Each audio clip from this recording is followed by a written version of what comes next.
This is your Buck News. Hello, welcome to Buck News. I'm Ethan Hooper. I'm Morgan Peffer. We are happy to have everyone back on campus after our unexpected week-long fall break. We hope that you were safe during the storm and had minimal damage. We are fortunate enough that Hurricane Matthew did no significant damage to our campus, but a few things were affected. Midterm grades have been pushed back and are not due until October 20th. It's homecoming week, and we're all excited about all of our upcoming events this week. Thursday's dinner will be outside the football stadium starting at 4:30, and after you eat, you can watch the first round of Powder Puff games from 6 to 7:30 in the football stadium. At 7:30, Elevate will take place in the stands, and at 8:15, the championship Powder Puff game will begin. Friday night at 7:30, the Student Government and Alumni Associations are sponsoring a family movie night on the front lawn. Bring your lawn chairs and blankets and enjoy snacks and Monsters, Inc. We'll start Saturday with the Fun Run Color 5K at 9 at the Alumni Tent. Then at 2, alumni and student tailgating will be up and you can enjoy games and company. At 4 p.m., you'll want to head to Academic Drive to watch the homecoming parade. You can see the marching band, Miss CSU, and the homecoming court as they make their way to the stadium. Dinner will then be outside the stadium, and at 6 p.m. is the kickoff for the homecoming game against Presbyterian College. For more information about the homecoming schedule, visit charlestonsouthern.edu/homecoming and stay tuned for more details about our alumni events. Ladies, if you didn't get the chance to compete for Homecoming Queen, you can still be crowned as Miss CSU. Interest meetings will be held October 19th and 20th at 4 p.m. in the Whitfield Center for Christian Leadership, room 113. The winner will have the opportunity to go on and represent CSU and compete for Miss South Carolina. Contact Tina Hartley at the email address below with any questions. This Saturday, come and make a joyful noise unto the Lord at the Getty Concert in Lightsey Chapel at 7 p.m. Tickets are $12 and all proceeds will benefit the Coastal Chapter of Child Evangelism Fellowship. For more information and to purchase tickets, visit www.coastalcef.com. The theater department has rescheduled their show, The Encouragement of Things Seen, for this Tuesday through Thursday. The show will be in the prayer room at 7:30 each night. Watch the show for a chance to see your faith in action as they act out your requests and praises for God. Last Thursday, Kendall Altmeyer spoke at Elevate for an alternate chapel. Altmeyer speaks out against human trafficking and is the founder of the Penny Story. You can do something now. You don't have to wait until you are graduated from college. You don't have to wait till you're in the right job, you're in the right leadership position. The Lord wants to use you right now, who you are today, with what you have in your hand right now. And if He can trust you stewarding that tiny thing, then He can trust you stewarding the huge thing that He wants to give to you. The annual Values and Ethics Lecture Series are this week on Tuesday and Wednesday. Guest speaker Dr. Joshua Catra of Liberty University will be speaking, and the lectures are at 11 o'clock and 12:30 on Tuesday and 11 o'clock on Wednesday. Plus, Wednesday's lectures is an alternate chapel credit. The lectures will be in the Whitfield Center for Christian Leadership. Then the next week, you can come to chapel on October 26th and hear the inspirational message by award-winning motivational speaker and decorative veteran Cleve McClary.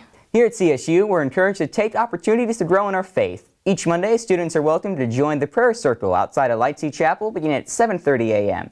The group meets to pray for the revival of our campus's mission. For more information, visit the Twitter page below. Although it feels like the semester just began, spring registration is already upon us. Registration starts this Monday, October 17th. Make sure to set up an appointment with your advisor to clarify classes you are interested in taking. You can view the courses that are being offered through MyCSU. All students must complete the registration agreement through MyCSU before you can register. The Career Center is hosting the Career Expo on Tuesday, November 1st from 1 to 4 in the Whitfield Center for Christian Leadership, rooms 102 and 103. Professional dress is required, and you can stop at the Career Center to get your resume approved. The expo is open to all students, and you'll be entered to win a Kindle if you attend. And now let's check out sports. Hi, I'm Danielle Hensley, and this is your CSU Sports Update. This week, I am joined by seniors Colton Corn and Joe Smith. Welcome to the show, guys.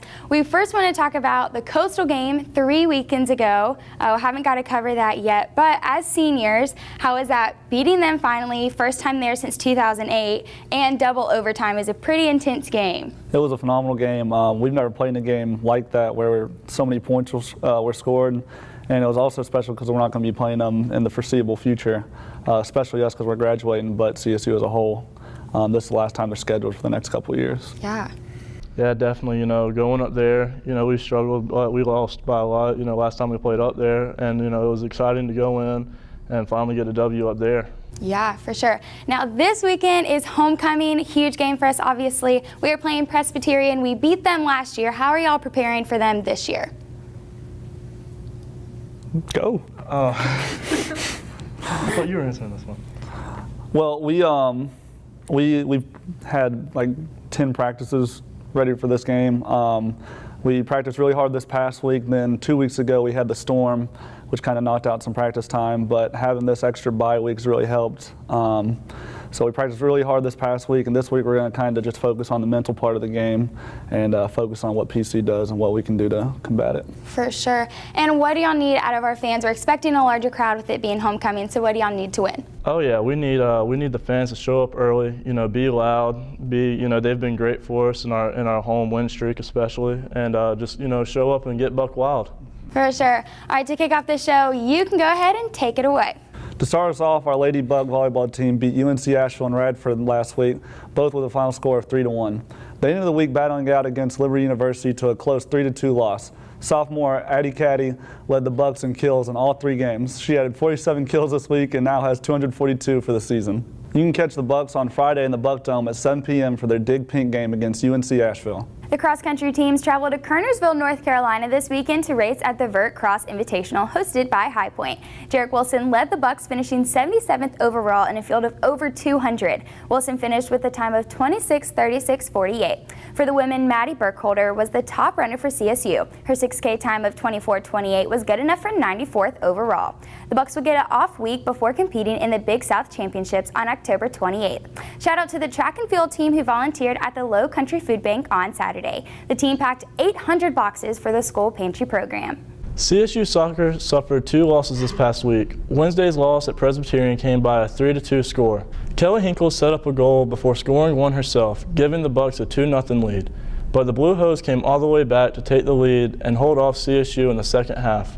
The Bucks hosted High Point on Saturday, but dropped that match 3-1. Anna Self scored CSU's lone goal. They will be on the road this week, heading to Gardner-Webb and Winthrop. Good luck to the men's golf team who will be at the Camden Collegiate this Saturday, and to the women's golf team who will be competing in the Palmetto Intercollegiate this Sunday. That was your CSU Sports Update. I'm Danielle. I'm Colton. And I'm Joe. Go Bucks. Homecoming week will be a bright one. Clear skies are forecasted with highs in the upper 80s and lows in the low 60s. The weekend will drop into the low 70s, so go out and enjoy all of our events in this beautiful weather. With the weather being as beautiful as it is, you have to take advantage of it. Right down the road at Wanamaker Park is the perfect place to do that. Admission is $2, and they have trails you can walk or jog on, or you can rent a bike for only $4 an hour. You can also rent a kayak or paddle boat to take out on their lagoon. As always, our alumni are welcome to attend all of our homecoming events, and we are excited to see you there.